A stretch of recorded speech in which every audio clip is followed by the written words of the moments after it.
qu'on n'a pas fini d'entendre parler du cookie-less et du contexte.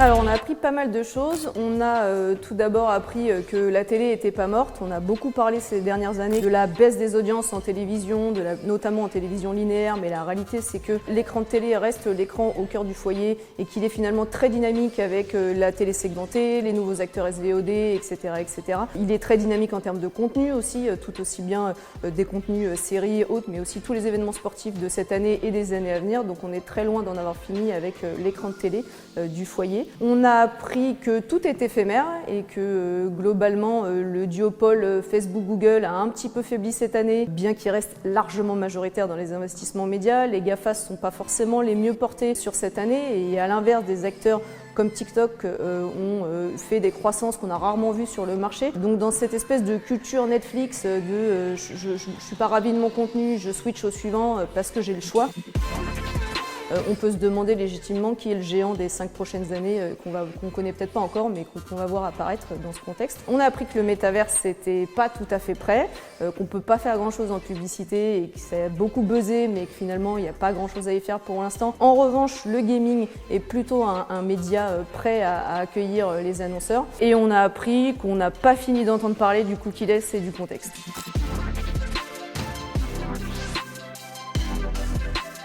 Alors l'année du mobile, la décennie du mobile, on peut peut-être parler du siècle du mobile maintenant, mais en termes d'opportunités, moi j'y vois plutôt le retour de l'écran de télé au centre des conversations. Aujourd'hui c'est quand même un écran qui est au cœur du foyer, voire même au centre du salon chez les consommateurs. On a quand même une opportunité de pouvoir converser avec eux au cœur de leur foyer. Il est dynamique, il est innovant, il y a beaucoup de choses à en faire, donc moi j'y vois effectivement cette opportunité. On a une opportunité de mesure, puisqu'aujourd'hui le marché dans son ensemble est en train de se poser des questions sur la valeur du CPM au sein de la télé ou au sein du digital, mais tout ça va nécessiter d'accorder la mesure des différents médias, et quand on parle de mesure, on a aussi cette mesure de l'attention qui est très dynamique dans l'environnement digital et qui nous donne l'opportunité d'ouvrir une nouvelle façon de suivre des KPI de campagne digitale notamment. On a une opportunité pour moi de converser différemment avec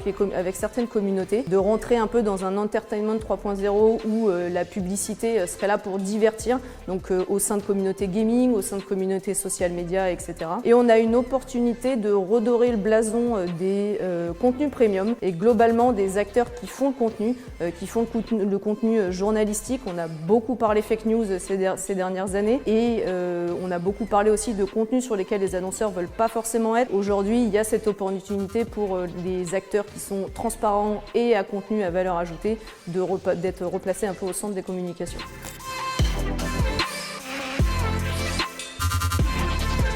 Alors en 3 mots, retail, convergence et One Video. Je sais ça fait 2 mais ça va ensemble. Retail parce que aujourd'hui c'est quand même un environnement qui est extrêmement dynamique et extrêmement innovant. Il y a de plus en plus de nouveaux acteurs et dans des années où les investissements médias ont un petit peu tendance à se resserrer, forcément c'est vers la performance qu'on cherche à aller, c'est vers ce qui fait vendre finalement que les annonceurs se cherchent à aller. Convergence parce que le digital est pour moi plus seulement un média, mais finalement un moyen d'expression de l'ensemble des médias, et on doit se tourner vers des conversations par typologie d'usage dans la manière d'amener nos actions, l'usage de la mobilité avec des plans médias qui travaillent le DOH, l'OOH, le mobile de manière convergente, la vidéo avec la télé linéaire, la télé segmentée, etc., etc.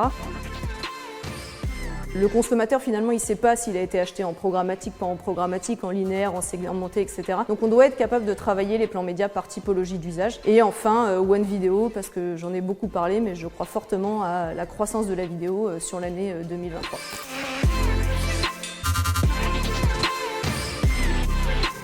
Petite dédicace à l'ensemble des équipes de Groupe M avec une attention toute particulière pour les équipes de KR Maker et une dédicace particulière pour Astrid Ballaresque et Guillaume Pfeiffer qui m'accompagnent au quotidien et qui font vivre les expertises de l'agence.